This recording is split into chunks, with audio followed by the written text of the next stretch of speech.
நம்மிடத்தில் 4 ஆமைகள் காடு சார்ந்து இருக்கிறது.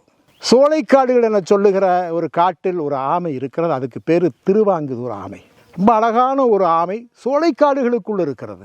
கீழே முல்லை நிலத்திலே இருக்கிற ஆமை தான் நட்சத்திர ஆமை.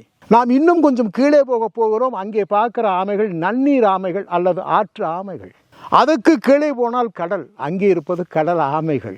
இப்படி ஆமைகள் 4 வகையாக நான் நிலத்திலும் வாழுகிற வகையில் ஆமைகள் படைக்கப்பட்டிருக்கிறது. ஆமைகள் ஒரு தொன்மையான உயிர். தொன்மையான உயிர்னா அதுக்கு எவ்வளவு ஆயுசு இருக்கும் நீங்கள் கேட்பீங்க, எவ்வளவு நாள் இருக்கும், அதுக்கு என்ன வரலாறுன்னு கேட்பீங்க.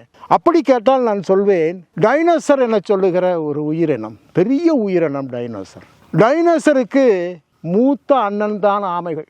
ஆமைகளுக்கு டைனோசர் தம்பிகள்.